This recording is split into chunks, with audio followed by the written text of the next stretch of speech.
Hello, hello mga kabonita! Another home improvement serye and ipapakita ko po sa inyo ngayon ang aming finished project dito po sa Lancaster, New City, Cavite, and this is an Adele unit. So ayan po, nagpa-floor tiles dito po sa garage and sa may lanay ang aming client. And then, labor materials po yan, ibig sabihin sa amin po ang materials. Nagpili lang po si homeowner ng kanyang preferred design na ilalagay para po sa kanyang floor tiles. So, rough po yan or hindi po madulas. And then, 40 by 40 po. And then, nagpa-floor tiles installation po si homeowner. Nilagyan po namin ng nosing or tile trim dyan po sa pagpasok ng pinto. So, aluminum po siya. And then, nagpalagay din po si homeowner ng TV console. So, dyan po sa TV console na ginawa po namin, meron po siyang hanging shelves. Gawa po siya sa laminated modular cabinets. And then, meron pong wood design ang kanilang TV console. And then, yung nakita niyo pong backdrop, gawa po siya sa UV board.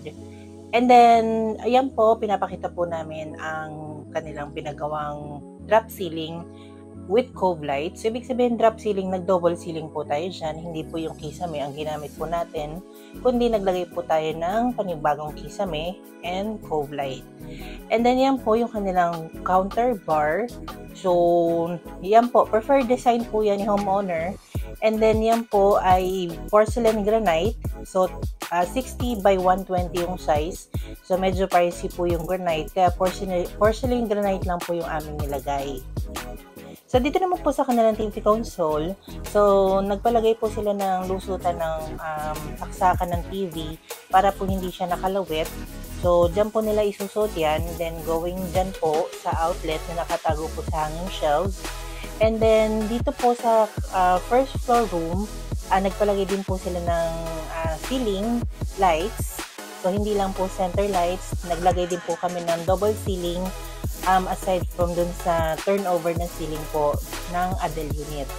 And then, ang ginamit din po namin dito sa kanilang floor tiles, it's porcelain, 60 by 60 ang sukat. So, meron po siyang haspe or design na sinusunod. And then, ayan po, dito po yung kanilang labahan. So, naglagay po kami ng floor drain at saka plumbing. So, since front load yung kanilang washing machine, so yan po, pwede po siyang magkaroon ng part dito po sa kanilang kitchen area na washing. And then, ito po yung kanilang pull-out pantry basket. So, itong part po na yan is for their refrigerator. So, since wala pa yung ref yan, tinry po muna nila yung kanilang water dispenser. And then, ito po yung kitchen pull-out and cutlery tray. So, kasama po yan kapag nagagawa po kami ng kitchen extension. So, pwede po nila nilagay dyan yung kanilang mga pans, pots. And then, ito po yung kanilang extended kitchen cabinets dito po sa kanilang kitchen. So, modular laminated din po siya. So, hindi na po kami nagpe-paint ng mga kitchen cabinets or mga cabinets. So, puro ganyan na po yung ginagawa namin. Glossy, then laminated kitchen cabinets. So, dito po, yan po sa ilalim po niya, nandiyan po yung kanilang catch basin. So, naglagay po kami ng clean out para if ever na magbabara po yung kanilang kitchen. So, pwede po nila doon buksan and then yun po.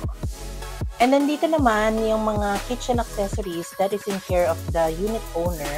So, nagpalagay po sila niyan and then yung trash bin doon po sa kanilang ilalim ng kitchen sink. And then yun po, naglagay po kami ng mga provision or outlets para po magamit po nila yung area kung saan nila isasaksak yung mga dekuryente po nilang kitchen appliances. And yan po, dyan po lalagay yung mga condiments. So, condiments rack. So, that is also in care of the unit owner. And then yan po, inusog din po namin yung outlet from the existing outlet dito po sa kanilang kitchen extension. And then kapag nagpa-kitchen extension po kayo sa amin, so yan po, yung range hood at saka yung cooktop. So, that is always in care of the unit owner. So, charge po sa inyo yan or kayo po yung magpro-provide. Ang included lang po sa kitchen extension po namin is yung cutlery tray, kitchen pull-out, and yung stainless sink. So, dito sa part naman po na yan, dyan po yung kanilang microwave oven. So, ibibigay niyo po yung mga sukat ng mga appliances niyo po sa kitchen para po pag ginagawa po namin yung cabinets, talagang sukat na sukat po. And this is their overhead pull-out kitchen basket. So, in care of the unit owner din po yan. So, medyo pricey po yung mga price na yan sa mga accessories sa kitchen. So, kayo na po yung bibili. Then, kami na po yung mag-i-install. So, ito po, modern na po yung nilalagay namin na kitchen sink. So, stainless po yan.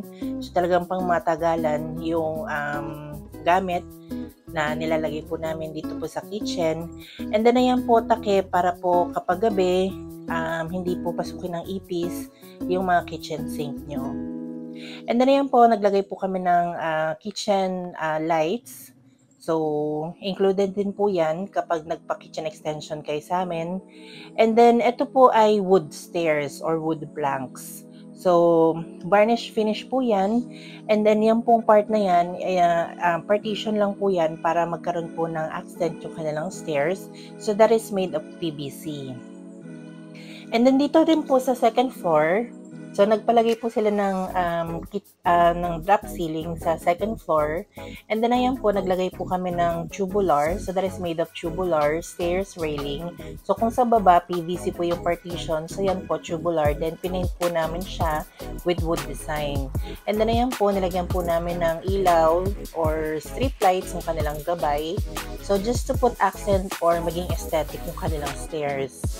So, yan po. So, wood stairs po yan. Wood planks with varnish finish. And then, nagpa-interior paint din po sila sa amin. Glossy po yung ginamit naming paint. Boysen ang brand. And then, dito po sa taas, ginamit po namin, instead na usually rough yung tiles. So, mas prefer po ni homeowner na madulas. And then, wood design din po. So, yan po, nagpalagay lang po sila ng cove. So, that is double ceiling with cove light. So, hindi po namin ginamit yung existing na ceiling para po maging flat or maging hindi po makita yung mga guhit-guhit doon po sa ceiling ni homeowner. So, meron po yung strip lights and then pin lights. And kasama po yan kapag nagpa-ceiling po kayo sa amin. And dito naman po sa kanilang existing balcony. So, 40 by 40 tiles ang ginamit po namin. Again, yan po yung prefer ni homeowner na floor tiles sa kanilang yan, sa labas po ng kanilang bahay.